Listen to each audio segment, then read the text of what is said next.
Ayan, magandang umaga po sa ating lahat, sa mga nanonood sa ganitong oras, no?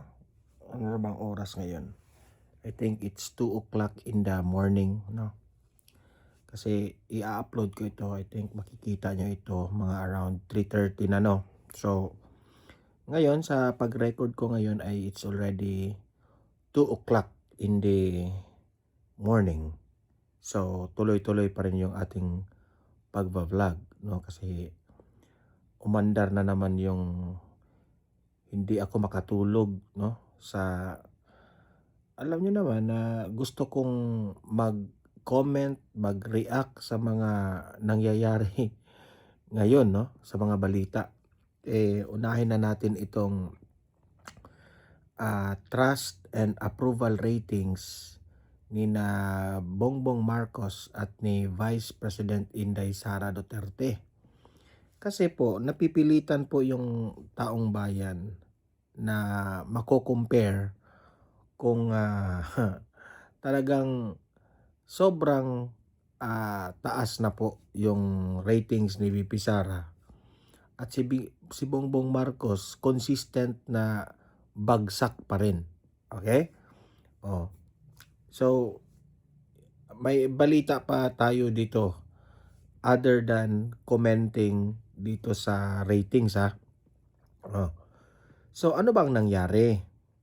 Bago po tayo mag-comment dito, ha, like and share muna. Like, share muna para marami po ang makapanood dito sa ating balita, no? At yung mga first time pala dito sa Donmar TV, mag-subscribe kayo para lagi kayong updated sa ating mga balita. And sa YouTube, walang bayad, no? Kapag mag-subscribe kayo sa mga vloggers, no? Kasi ano yan kapag nakasubscribe kayo, ma-notify yung mga cellphones ninyo. Okay? So ito na nga, no? Binalita rin ito ng mga mainstream media sa GMA, sa News 5, sa ABS-CBN, itong Pulse Asia, no? Ang nag-conduct po ng survey ay itong Pulse Asia. Alam ko itong balita na ito ay ano na naman, check na i-on ko muna yung aircon, ha. Kasi ang ginaw na dito, pero i-on ko lang kasi parang naiilang ako sa nagiging awkward yung boses mo lang ang narinig kasi sobrang tahimik dito sa bahay namin. Yung misis ko nagpatulog sa aming baby na 1 month old. Yan. So, ito na nga, no? Talagang maiiyak na naman ang mga dilawan at ang mga loyalista dito sa balita na ito, no?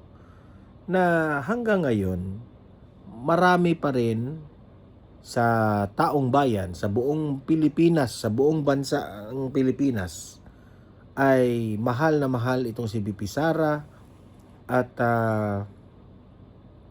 majority of the Filipino people, obviously, lagi nating sinasabi, no, na tiwalang-tiwala po sa trabaho at i-compare mo kay BBM. Tiwala sila sa liderato ni VP Sara. Sasabihin na naman niya ng mga kakamping, mga loyalista, sasabihin na naman nila yan, alam na namin ang totoo si VP Sara hindi nagtatrabaho. Si BBM lang yung nagtatrabaho. Siyempre, ang nakikita ninyo na nagtatrabaho si BBM. Kasi lagi naman yan binabalita sa mainstream media. Si VP Sara, bihira lang binalita sa mainstream media. Kung totoo yung sinabi ng mga 18 ex-marines na binayaran yung media ng mga maleta, di ba? So syempre, pabanguhin nila si Bongbong Marcos na nagtatrabaho si Bongbong Marcos sa mga balibalita. Alam nyo, sa totoo lang, hindi po basihan yung mga balita sa media, si Bongbong Marcos pumunta doon sa ganitong lugar, si Bongbong Marcos nag-announce dito na apat na lang sablay nga yun apat na lang na araw yung kitang-kita raw nila na si Bongbong Marcos nagtatrabaho. Hindi yan basihan na nakikita niyong nagtatrabaho ayun na yung basihan na magaling ka na leader. Hindi. Ang basihan po dito kung may resulta ba. Wala namang problema kung araw-araw ka magtrabaho. Pero kung araw-araw ka magtatrabaho tapos wala namang nangyari, edi useless yung pagtatrabaho mo na araw-araw na walang nangyari. 'Di ba? Meaning to say you are not an effective leader. An effective leader is, ito lang yun ang totoong magaling. Hindi po yan maingay. Tahimik lang yan, pero malaki yung effect. Tingnan nyo si BP Sara. Lagi ninyong binabanata na hindi nagtatrabaho. Actually, si BP Sara po, hindi po niya kailangan magtrabaho. Ang magtrabaho po, ang kanyang mga secretaries, ang kanyang mga, yung mga inuutusan niya. Vice President ka, nag-uutos ka lang. Epal yung ikaw yung mamigay doon ng mga tulong. Epal yung nagpakita ka sa media na nagtatrabaho ka. Epal yun. 'Di ba? Tapos ipapakita pa ninyo yung video ni Leni Robredo na kahit raw nandoon sa bus ay nagtatrabaho. Ang korne, ang epal. 'Di ba? Nasa bus ka na nga, magtatrabaho ka.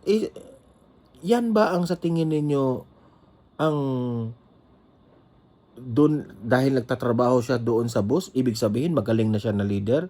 Siya na ang karapat-dapat maging presidente. Yun lang ang basihan nyo. Ang basihan po natin yung resulta. 'Di ba? Yung resulta ng ginagawa ng leader, ng politician.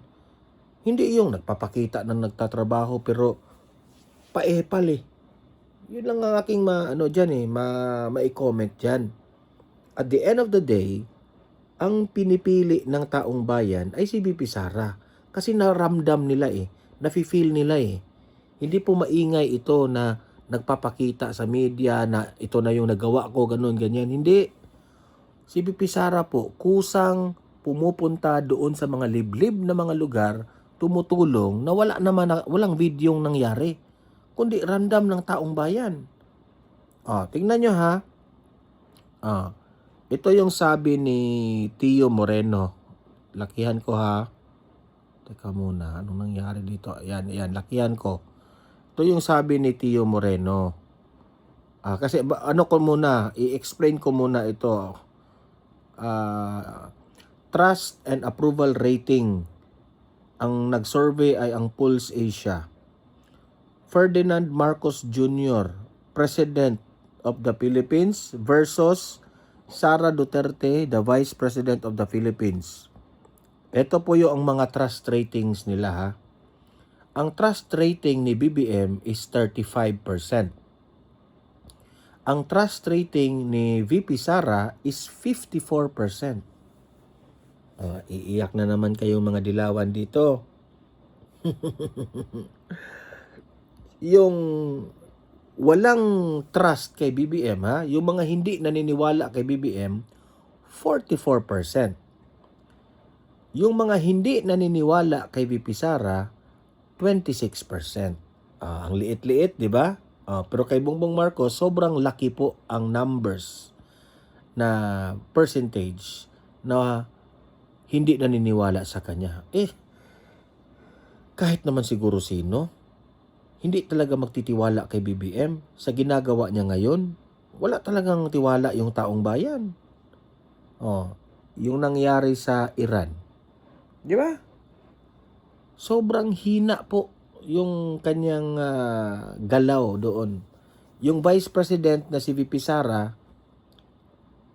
gusto ng magpalipad ng eroplano at kunin lahat doon yung mga OFWs para ilayo doon sa disgrasya, sa initan, sa giyera. Pero itong si BBM, anong ginawa? Ha? Takot siya. Tapos sasabihin niyo, si BP Sara yung problema? Hindi. Nasa Pangulo niyo ang problema. Yung mga undecided naman is more or less kapareho lang silang dalawa. 21 ang kay BBM, 20 rin yung kay BP Sara. Ang net trust rating ng dalawa, 9% ito yung nakakatawa eh. Itong net trust rating negative 9% si BBM. Si BP Sara naman is plus 28%. Ano ngayon?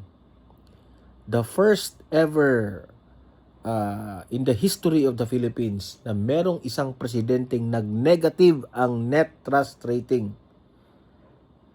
So, hindi pa ba kayo susuko, mga dilawan at mga loyalista? Ha?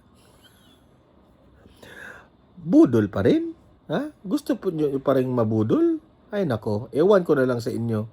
Ito yung comment ni Tio Moreno dito sa issue na ito. May this serve as a reminder to every politician considering an alliance with Bongbong Marcos to carefully reassess your position. Ang ibig niyang sabihin ni Tio Moreno na ano ba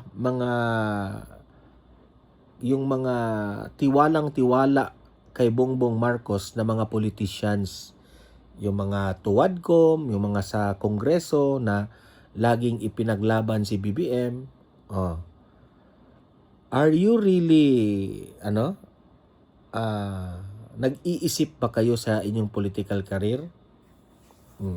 Sa bagay, if naniniwala kayo kay BBM, patuloy lang kayo sa pagsuporta kay BBM, di ba?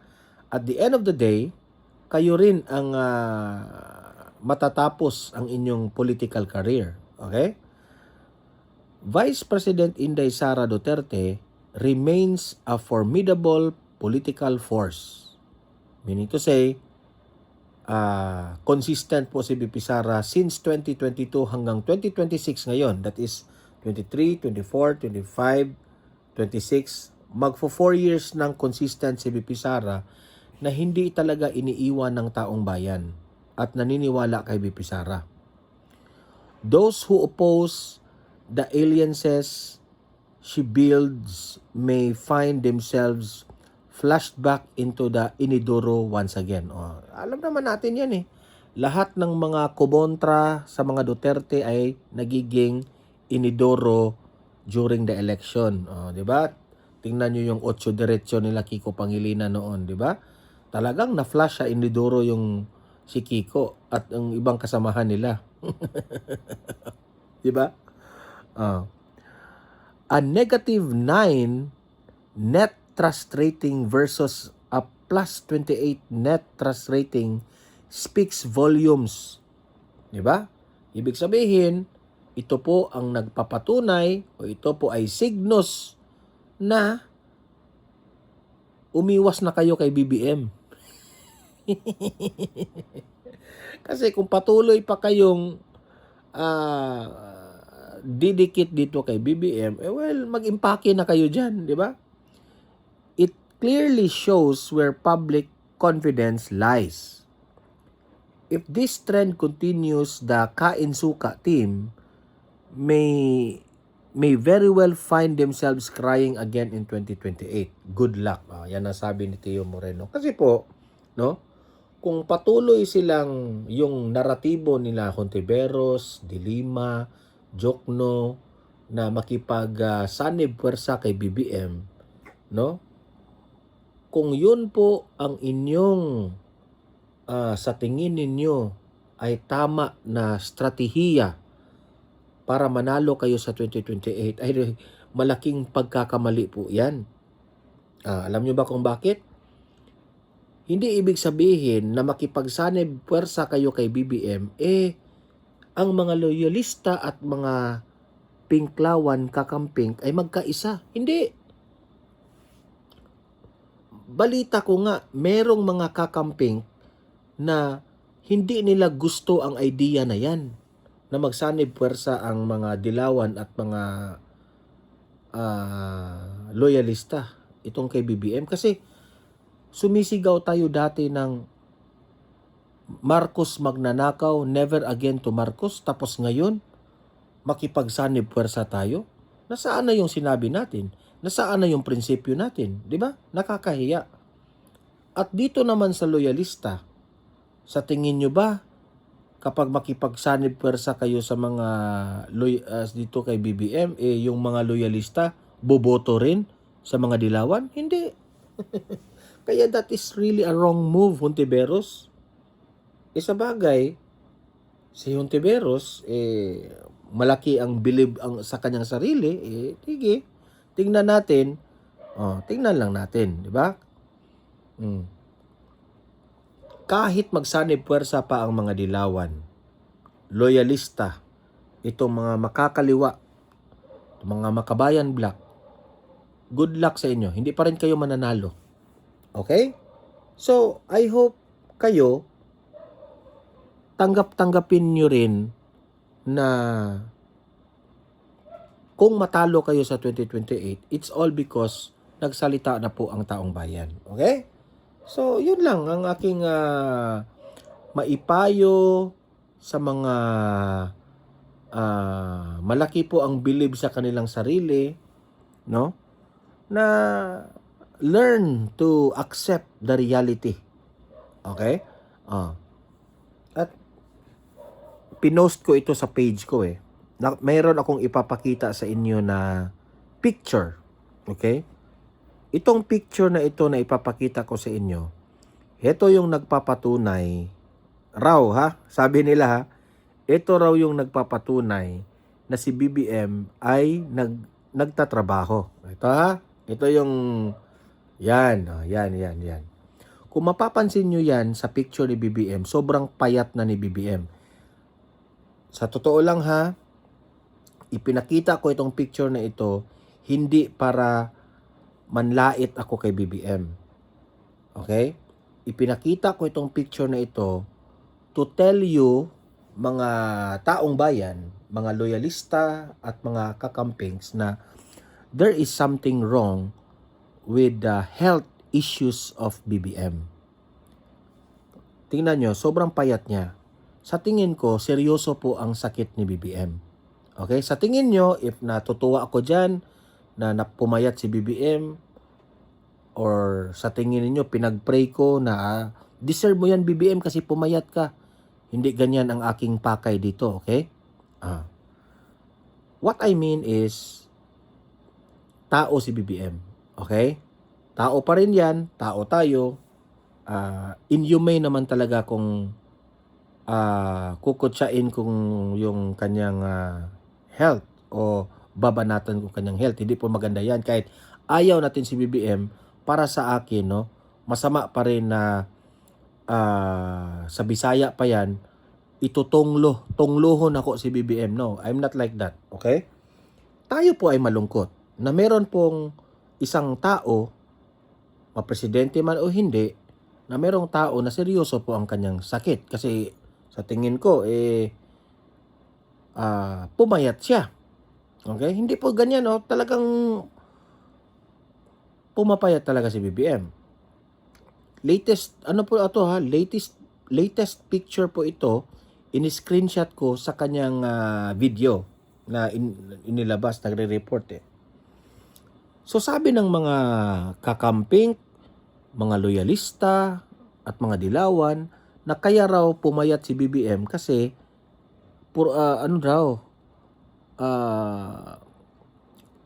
nagtrabaho raw ng yung trabaho talaga ko na epekto raw ito sa stress ng trabaho niya. Okay? Ako, hindi po ako sang-ayon dyan. Una sa lahat, wala sa kalingkingan si BBM sa ginawa ni former President Duterte dati. Especially nung time na nagka-pandemic, no? At kaliwat kanan pa yung mga lindol at bagyo at that time sa panahon ni former President. Talagang malaking problema. Plus the pandemic. Talagang grabe yung trabaho ni former President Duterte, no? Pero ito, ang trabaho lang naman ni BBM basic, no? Wala. Ang mga kanyang mga pinupuntahan hindi naman mga yung talaga. Hirap na hirap siya. Hindi naman siguro kasi kung sasakay siya ng eroplano, maganda naman yung mga private jet ng mga pagmamay-ari nila. Hindi naman ordinaryong helicopter o eroplano ang kanyang sinasakyan, di ba? Pagdating doon sa airport, sasakay yan ng mga magagandang mga sasakyan. So, meron pa siyang time na makapagpahinga. And at the same time, hindi naman ganyan kabigat ang trabaho niya. Kasi doon sa Malacanang, mabalitaan na lang natin, masarap yung mga pagkain. Araw-araw nag-party-party, nagko-concert doon, di ba? Ako sa tingin ko, pumayat itong si BBM kasi baka party kayo ng party dyan sa Malacanang. Yun ang duda ko. Ano kaya ang mga ginagawa ninyo? Bakit puyat na puyat kayo? Kung puyat man si BBM, hindi yan napupuyat sa trabaho. Napupuyat yan sa ibang bagay. Yun ang paniwala ko ha. At talagang seryoso rin yung sakit niya. Kaya nagkasakit siguro siya kasi instead na after sa trabaho, pumaparty pa di ba? Hindi niyo maluloko ang taong bayan kasi may nagbabalita na diyan sa Malacanang raw, maraming kayong mga event diyan, no? Yung mga concert, yung mga imbitado niyo, yung mga artista diyan, kung ano-anong mga halos nga araw-araw daw diyan, ang sarap-sarap ng mga pagkain. Yan ang sabi ng mga source ko diyan ha, ng mga kilala natin na nagsasabi sa ating mga vloggers na si BBM raw ay ika nga sabi ni VP Sara, umagang-umaga amoy alak na. BBM. Kung ano-ano kung ano pa, nagpupulburon pa kayo, mas lalong hihina yung katawan nyo. O baka humihina yung katawan kasi hindi na nagpupulburon. Kasi merong ganyan kapag nasanay na yung katawan mo na nagpupulburon ka araw-araw, tapos bigla kang huminto na magpulburon kasi parang natakot ka na kasi binabantayan na yung katawan mo ng taong bayan, ganyan ang epekto. Para bang nagka-crash down ka, siyempre yung katawan mo magka-crash down rin, 'di ba? So, itong pagpayat ni BBM ay duda tayo, no? Na pwedeng maiiwasan mo sana ito. Baka sobrang sarap ng mga pagkain. Alam nyo naman, sa buhay natin, kapag laging masarap ang pagkain, hindi na healthy, di ba? Dapat naman tayong kumain ng mga plant-based, di ba? Kapag lagi tayong yung mga masasarap na pagkain, doon pala natin makukuha yung mga sakit-sakit dyan, di ba? So, ano sa tingin ninyo, kayo taong bayan, no? Ang pagpayat po kay BBM, naniniwala po ako na hindi po ito dahil stress sa trabaho. Baka stress siya kasi ang daming problema ng Pilipinas. Ang daming, anong tawag dyan? Ang daming mga issues na hindi na siya makatulog dahil nakokonsensya na siguro. Yan ang ating mga assessment dyan. Pero ako that's my own opinion. That's what sa analysis ko, no? Pwede ako magkamali, pero that's my analysis. That's my own opinion, okay? So, ito na nga, panoorin natin itong balita na ito, no? Na itong in UP, no? Ayaw na raw nilang, hindi naman siya ayaw, pero parang pagbabasihan nila ang bigat ng ebidensya bago sila susuporta dito sa impeachment complaint laban kay BP Sara. Tingnan natin ha kung plastikan ba ito o talagang malapit na talaga ang eleksyon kaya unti-unti nang tumatalon sa ibang barko yung mga politicians. So ito ha, panoorin po ninyo at pakinggan ninyo. Ebidensya muna bago boto. Yan pa rin ang posisyon ng National Unity Party pagdating sa impeachment case ni VP Sara. May agam-agam daw kasi ang partido sa mga reklamo at testigo laban sa pangalawang Pangulo. Ang detalye sa agenda report ni Isaiah Mirafuentes ng Abante. Nanindigan ng National Unity Party o NUP na sa mga ebidensya pa rin nila ibabase ang kanilang boto kaugnay sa impeachment case ni Vice President Sara Duterte.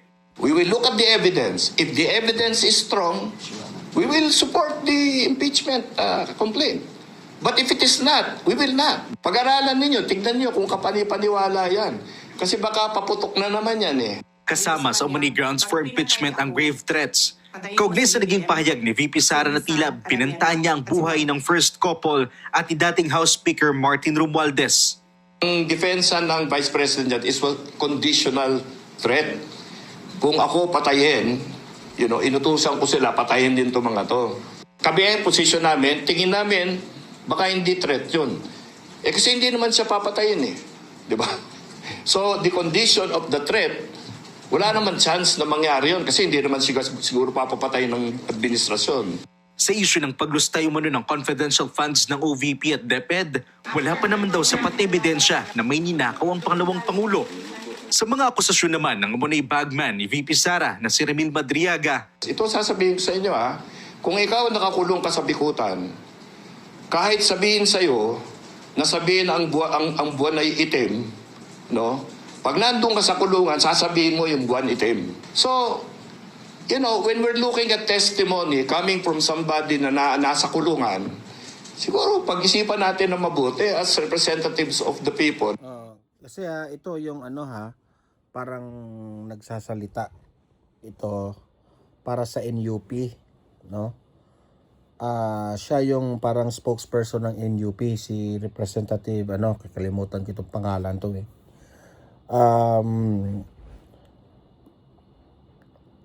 Parang ino-observe nila ngayon ang bigat ng akusasyon nila kay VP Sara. Okay?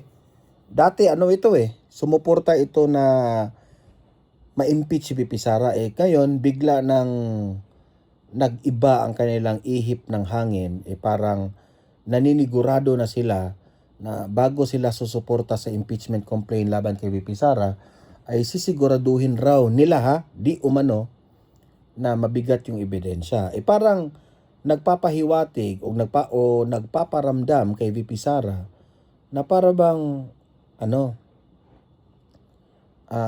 susuporta na sila kay VP Sara o para bang hindi na sila pipirma sa impeachment complaint. Parang may gano'n ng galawan.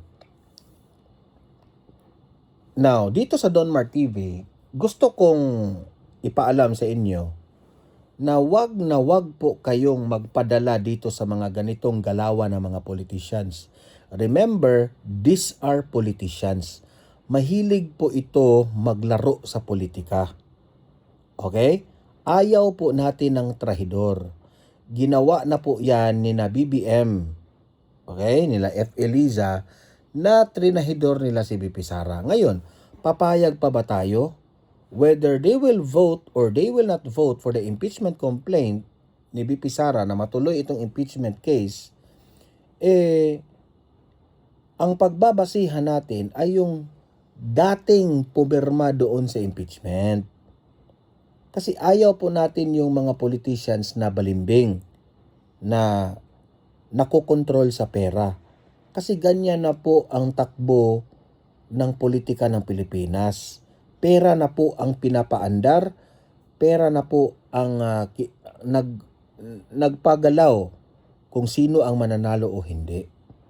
Now, kung magpadala tayo dyan sa mga ganyang galawan ng pera sa politika, ang ending niyan, uulit at uulit na naman tayo na dadami na naman ang korupsyon.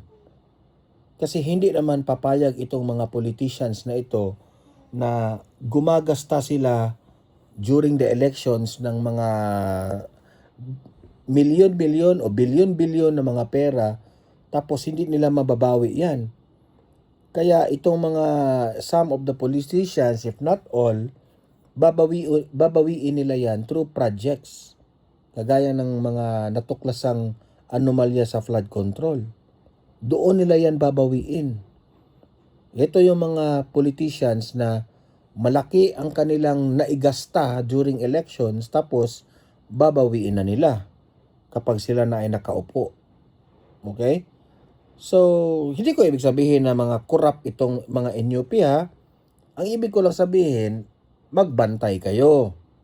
Bantayan ninyo. Kasi po, biglaan biglang nagbago ang kanilang ihip ng hangin 41 miyembro ng NUP, ang second biggest party sa House of Representatives. Noong nakaraang taon, marami sa kanila ang Kaya nga, malaki ang chance na hindi uusad itong impeachment complaint ni VP Sara. Alam niyo ba kung bakit? Itong NUP na ito, sila po ang pinaka malaking party list dyan sa House of Representatives. Umaabot sila mga 40% raw. I think 40 members o 40% ba yun? Yes. 40 members yata na mga congressman ito. So kung pagbabasihan nyo, kung 40 people ba? 40 congressmen o 40%? Kung pagbabasihan nyo, malaki po ang epekto nito. Kapag itong lahat ng 40 na congressman ay ayaw nang sumuporta sa impeachment complaint, talagang hindi matutuloy ang impeachment case ni VP Sara. 'Di ba? So, yan po.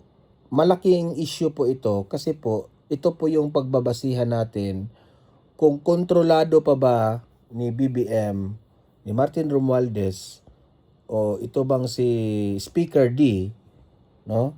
Ito si Boji D, kung kontrolado pa ba nila ang House. Diyan natin malalaman 'di ba? Patuloy. sa impeachment. At noong committee hearing kaugnay sa kasalukuyang impeachment complaints laban kay VP Sara, bumoto rin ang maraming miyembro ng partido na ito ay sufficient in substance. Para sa agenda ay Sayamira Fuentes. Sa bagay, hindi pa naman nangyayari yan, no? Kung ano ba talaga ang majority, no? Susuporta ba o hindi susuporta? Tingnan lang natin, no? Kasi this time magbabantay na yan si VP Sara ito. Patuloy tayo sa itong balita naman na ito. May paayuda ang opisina ni VP Sara para sa mga apektado ng sigalot sa Middle East at sa gitna ng pagsirit ng presyo ng langis dahil sa... Buti pa itong si VP Sara. Di ba? May paayuda pa dito. Ang gobyerno, yung presidente natin na malaki yung budget, Pero itong vice president natin na sobrang liit ng budget, halos nga hindi nabigyan ng budget, pero may ayuda para dito sa mga OFWs. Diyan mo mako-compare na gaano kagaling si VP Sara. Pero ito si BBM, ewan ko na lang. Bumanat na naman ang BC laban sa administrasyon. Narito ang agenda report ni Chil Emprido ng Abante. Wala pa rin kasiguraduhan hanggang sa ngayon kung kailan ba matatapos o matatapos pa nga ba ang giyera sa Middle East. Araw-araw kasing iniisip ng bawat Pilipino kung paano mairaraos ang kanilang trabaho, negosyo at pang-araw-araw na gastusin. Bukas, araw ng Martes, inaasahan na naman kasi ang ikalawang round o bugso at pagsirit sa presyo ng produktong petrolyo. Kung kaya naglaan na ng pondo ang Kaya nga kanina napansin namin ng aking misis nung pumunta kami sa city, dito sa amin, ay puno lahat yung mga gasoline station, Talagang naglilinya sila para maka full tank sa kanilang mga sasakyan. Kasi bukas raw tataas ng 16 pesos kada litro. Okay? tataas ng 16 pesos. So, sobrang laki yun, no? So, bago tumaas, nakapag full tank na. Office of the Vice President para sa mga nangangailangan ng tulong. Nakikiisa rin daw ang kanyang opisina sa mga OFW na naiipit sa krisis sa Middle East. Yung projects ng Office of the Vice President, meron tayong RISE na tinatawag. Ito yung relief for individuals in indigence and in difficult situations. So yan yung tulad ng binigay natin dito sa mga kababayan natin sa Barangay Tras de Mayo. Yun yung initial na paunang response lagi ng Office of the Vice President. Nakukulangan din daw si Vice President Sara Duterte sa tugon naman ng administrasyon. Marami siyang kakulangan bilang presidente. Hindi lamang sa pagbibigay ng simpatya at empathy sa ating mga kababayan. More than that ay yung problema at skandalo sa paggamit ng pera ng bayan. Mataas pa rin ang ratings ng pangalawang Pangulo base sa latest survey ng Pulse Asia. Kung kaya nagpasalamat siya sa publiko na patuloy na naniniwala sa Office of the Vice President. Pero may buwelta si Pangulong Bongbong Marcos. Anya, wala siyang comment sa mga survey dahil hindi naman niya alam kung paano ito ginawa at sino ang... Wala siyang comment kasi alam niya sobrang baba. Nung tumaas yung kaunti yung kanyang trust rating, nag-comment siya. Thank you for the ganun ganyan sa suporta. Pero ngayon na bumaba ang kanyang rating, wala na siyang trust. Pati siya, wala na siyang trust sa kanyang sarili. Komisyon. Para sa agenda, Sheila Empido. Si BBM, masasaktan talaga niyan na ayaw na niyang pansinin yung ratings na yan kasi kung papansinin niya, masasaktan lang siya. Basta ang sa akin lang, no? Tama si VP Sara. Maraming pagkukulang itong administrasyon na ito. Sobrang dami po. Duda ako dyan Nangyari yan kasi alam naman natin si BBM plastic yan sa taong bayan. Sa kaplastikan niya, siguro tamad siyang magtrabaho. Sa katamaran niya, ang nagsuffer ang taong bayan. Diba? Kasi kung ikaw, if you are a good leader, dapat sana may political will ka. Si BBM, wala ka talagang makitang political will Hindi kagaya nung panahon ni former President Duterte. Sobrang grabe yung political will ni former President Duterte. Tapos, sasabihin nila ngayon na itong si VP Sara walang political will ito. Oy, sabihin ko sa inyo, mas grabe pa raw itong si VP Sara compared to former President Rodrigo Roa Duterte doon sa Davao. Kung magtrabaho raw ito si VP Sara, times 2 raw ang kastrikto nito kaysa kanyang ama na si Tatay Digong. Kaya wag kayong magkumpiyansa kay VP Sara. Okay? So, wag naman kayong magalit, kayong mga loyalista at dilawan kung nire-real talk kayo kay VP Sara. Tapos may nakita akong post kanina Sabi doon sa post, VP Sara, kawatan raw si VP Sara. Itong mga ganitong mga comment ng mga dilawan loyalista, no? Sa totoo lang, hilaw, no? Bago kayo magsalita ng ganyan, na magnanakaw, kawatan si VP Sara, ipakita nyo muna ang ebidensya ninyo na may ninakaw talaga siya. Hindi kagaya nito ng 18 ex-Marines na meron talagang ikapakita na nagnakaw talaga ang administrasyon na ito by giving the maletas, di ba? May pera pa doon sa loob. Hindi naman siguro AI yun. Klarong-klaro yun, di ba? Nakita yung isang maleta, nakabukas, merong daming pera, di ba? At yung nagbilang sila ng sobrang daming pera. At dinideliver sa mga bahay-bahay, tapos tukma doon sa bike ni Stella Kimbo at yung picture na bahay raw ni Stella Kimbo, di ba? Dapat magpaliwanag si Kimbo doon kung totoo ba 'yon. So this only shows na mas mabigat pa ang ebidensyang ito compare dito sa mga akusasyon nila kay BP Sara na walang ebidensya. Yang madriyaga na lang, puro hearsay ang kamadriyaga. Tapos gawin nilang witness ang isang taong nag-hearsay laman. Wala. So kayo mga audience ko dito sa Donmar TV ha, ano sa tingin ninyo? Ano ang masasabi nyo dito sa mga propaganda nila laban kay BP Sara? Ano ang masasabi ninyo ha, kapag si BP Sara na ang presidente sa 2028? Okay? Ano ang kapalpakan ng administrasyon na ito? Bakit ayaw ninyo? Comment, react, babasahin natin yan sa comment section ha. Don't forget, i-like at i-share itong video natin at i-subscribe and follow Donmar TV sa Facebook at sa YouTube, okay? See you in my next video. Have a great day, have a great night. God bless po sa ating lahat. Mabuhay ang Pilipinas and God save the Philippines. Good night!